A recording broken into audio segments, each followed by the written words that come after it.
नमस्कार दोस्तों, मैं पुष्पेंद्र सिंह। दोस्तों, आज की वीडियो के अंदर यहाँ पर बात करेंगे, एक एनालिसिस करेंगे जो यहाँ पर क्या है कि जो भारत के प्राइम मिनिस्टर हैं उन्होंने यहाँ पर क्या है कि वर्ल्ड इकोनॉमिक फोरम के अंदर यहाँ पर क्रिप्टो करेंसी की बात करी है। तो मैं उसे किस तरह से देख रहा हूँ, पॉजिटिव तरीके से देख रहा हूँ या नेगेटिव तरीके से देख रहा हूँ, क्या उन्होंने यहाँ पर कुछ कहा है, सारा का सारा यहाँ पर आप सभी के साथ में डिटेल के अंदर यहाँ पर चीज़ें बताने वाला हूँ। तो सबसे पहले यहाँ पर सीधे चलते हैं ब्राउजर के ऊपर, और उससे पहले एक डिस्क्लेमर, और डिस्क्लेमर के बाद में सीधे यहाँ पर ब्राउजर। तो यहाँ पर मैंने मॉर्निंग के अंदर आप सभी को ये इन्फॉर्मेशन हालांकि बहुत जल्दी दे दी थी, जब यहाँ पर क्या है कि लगभग 10:49 यानी कि लगभग 7 बजे के आसपास ये इंडिया के अंदर पहुँच गई होगी। तो यहाँ पर जो भारत के प्राइम मिनिस्टर हैं उन्होंने यहाँ पर क्या है कि एक बहुत इंपॉर्टेंट चीज़ कही कि क्रिप्टो करेंसी का जो नेचर है वो यहाँ पर क्या है कि ऐसा है जो डिसेंट्रलाइज इसको बनाता है, क्योंकि क्रिप्टो करेंसी यहाँ पर वर्क करती है ब्लॉकचेन टेक्नोलॉजी के ऊपर, और बिना यहाँ पर सारी कंट्री के इसको बैन करना या रेगुलेट करना कुछ भी इम्पॉसिबल है। तो जैसा कि आप सभी जानते हैं कि इंडिया के अंदर प्राइवेट क्रिप्टो करेंसी की बात चल रही थी, तो यहाँ पर क्या कि मोदी जी ने लगभग क्या कि अब तक इंटरनेशनल लेवल के ऊपर 3 बार रिसेंट के अंदर ही मोदी जी यहाँ पर मुद्दा उठा चुके हैं क्रिप्टो करेंसी का। तो इसमें इन्होंने क्या कहा, पहले आइए ये सुनते हैं। आज 2022 की शुरुआत में जब हम दावोस में ये मंथन कर रहे हैं, तब कुछ और चुनौतियों के प्रति सचेत करना भी भारत अपना दायित्व समझता है। आज ग्लोबल ऑर्डर में बदलाव के साथ ही एक वैश्विक परिवार के तौर पर हम जिन चुनौतियों का सामना करते रहे हैं वो भी बढ़ रही हैं। इनसे मुकाबला करने के लिए हर देश, हर वैश्विक एजेंसी द्वारा कलेक्टिव और सिंक्रोनाइज एक्शन की जरूरत है। ये सप्लाई चेन के डिसरप्शन, इन्फ्लेशन और क्लाइमेट चेंज इन्हीं के उदाहरण हैं।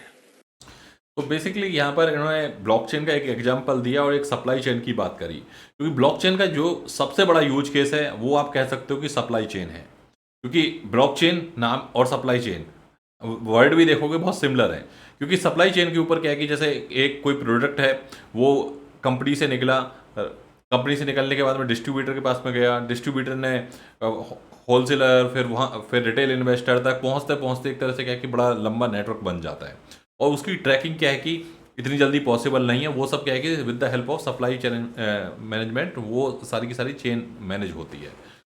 अब से पहले ये सारी जो चीज़ें होती थी वो सेंट्रलाइज टेक्नोलॉजी के ऊपर होती थी, लेकिन जब से ब्लॉकचेन आई है, ब्लॉकचेन के ऊपर ये सारी चीज़ें हो रही हैं। तो मोदी जी यहाँ पर क्या है कि मैं समझता हूँ कि यहाँ पर जो ब्लॉकचेन की बात कर रहे हैं, यहाँ पर सप्लाई चेन मैनेजमेंट की बात कर रहे हैं, और यहाँ पर चुनौतियों की बात कर रहे हैं। तो यहाँ पर एक जो सबसे बड़ा रीजन है, जैसे यहाँ पर मार्केट के अंदर बहुत सारे स्कैम्स चल रहे हैं, बहुत सारी मार्केट के अंदर यहाँ पर रेगुलेशन की बात चल रही है। तो वो रेगुलेशन कभी एक कंट्री इसको कर ही नहीं सकती, क्योंकि जो क्रिप्टो करेंसी का वो नेचर है उसको उन्होंने बताया कि वो बिना कलेक्टिव डिसीजन के पॉसिबल नहीं है। यानी कि एक चीज़ क्लियर है, अब मोदी जी को भी ये अच्छे से पता है कि अगर इंडिया इसको कल को बैन कर देगा तो लोग क्या है कि इसको अदर तरीके से इसका मिसयूज करने लगेंगे, और इसका जो यूज है वो और ज़्यादा बढ़ जाएगा, इसकी ब्लैक मार्केटिंग और ज़्यादा बढ़ जाएगी। तो इसको क्या है कि कभी बैन किया ही नहीं जा सकता, और एक कंट्री इसको बैन कर ही नहीं सकती। ये चीज़ बिल्कुल यहाँ पर क्लियर है। अब यहाँ पर जो मोदी जी हैं उन्होंने यहाँ पर क्या कि इनवाइट किया कि पूरे वर्ल्ड यहाँ पर क्या कि एक साथ यहाँ पर डिसीजन ले।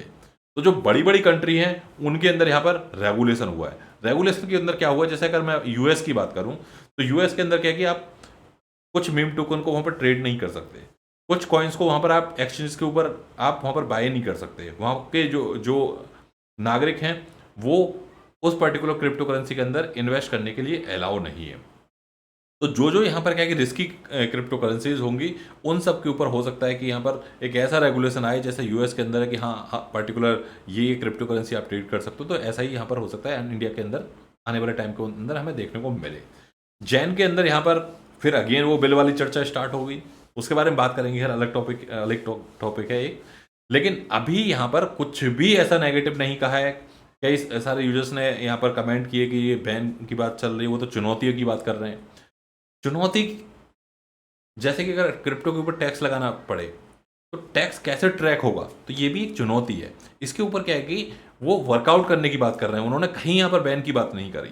तो मैं इसको एक पॉजिटिव तरीके से देखता हूँ और मेरा मानना है कि जो ये जैन के अंदर, फैब के अंदर यहाँ पर क्या है कि जो क्रिप्टो डिस्कशन स्टार्ट होगा और यहाँ पर बिल का यहाँ पर डिस्कशन अगेन आएगा, उसके अंदर कहीं ना कहीं मैं यहाँ पर पॉजिटिव तरीके से देख रहा हूँ। और जो लास्ट यहाँ पर जो नवंबर के अंदर यहाँ पर बिल की बात चल रही थी, उसके अंदर भी बहुत सारे चैलेंज ऐसे थे जो यहाँ पर क्रिप्टो करेंसी को बैन करते ही यहाँ पर ब्लैक मार्केटिंग बढ़ती, एक्सचेंजेस इंडिया से बाहर मूव करते, इंडिया का बिजनेस बाहर जाता, बड़े बड़े वेज बाहर मूव करते, और कहीं ना कहीं यहाँ पर क्या है कि आप जो ये बिल है उसको मॉडिफाई किया जाएगा, ऐसा यहाँ पर फाइनेंस मिनिस्टर भी पहले कह चुकी है। तो ये थी यहाँ पर एक छोटी सी अपडेट, मैंने सोचा कि इसके ऊपर वीडियो बनाना चाहिए और इस सबको आप सबको यहाँ पर जो यहाँ पर आपकी क्वेरी थी इतनी ज़्यादा, उन सबका यहाँ पर आपको आंसर मिल चुका होगा। मेरा पॉइंट ऑफ व्यू यहाँ पर आप सभी के साथ में, हालांकि ये मैं जो इस तरह की न्यूज़ आती है मैं टेलीग्राम के ऊपर अपडेट करता रहता हूँ। तो इन्होंने यहाँ पर विशाल जी कह रहे हैं ये स्टेटमेंट पॉजिटिव किस एंगल से है, दिमाग लगाओ भाई। ये कहना चाहते हैं कि सारी गवर्नमेंट कंट्रोल करें क्रिप्टो को, उन्होंने कंट्रोल की कोई बात नहीं करी है। तो यहाँ पर काफ़ी से यूजर कंफ्यूज हो जाते हैं ऐसी चीज़ों को देखें, क्योंकि ब्लॉकचेन बैन का, सप्लाई चेन बैन का मतलब है ये समझ लो पूरा पूरा इंडिया का बिजनेस डिस्टर्ब हो जाएगा। ब्लॉकचेन का इंडिया के अंदर बहुत बड़े लेवल के ऊपर यूज हो रहा है। तो यहाँ पर अगर उस ब्लॉकचेन के लिए, कोई भी ब्लॉकचेन चलाने के लिए टोकन चाहिए होता है, अगर वो ब्लॉकचेन ही बैन हो जाएगी तो वो टोकन कहाँ से बाय करेंगे, टोकन बाय करने के नेपाल जाएंगे। तो चीज़ों को समझना चाहिए और किसी भी तरीके के ऐसे कंक्लूजन पर नहीं पहुंचना चाहिए कि बैन हो रहा है या कुछ भी हो रहा है। ऐसे मेरे पास में काफ़ी सारे मेल भी आए हैं। तो आई होप आपको आंसर मिल चुका होगा। टेलीग्राम चैनल ज्वाइन नहीं किया, इसी वीडियो के डिस्क्रिप्शन में लिंक है, ज्वाइन कर लेना। बाकी कोई अगर आपको आईडियो के नाम से पैसा मांगता है 100% स्कैम होगा। मैं लाइन चलाता रहता हूँ, उसके बाद में भी अगर कोई इन्वेस्ट हो, कोई भी यहाँ पर ऐसा यूजर है जो यहाँ पर पुष्पेंद्र सिंह डिजिटल के नाम से एक टेलीग्राम चैनल है, वो 100% स्कैम है, उसमें ज्वाइन है तो एग्जिट कर दें तुरंत। ऑफिशियल लिंक आपको इसी वीडियो के डिस्क्रिप्शन में मिलेगी।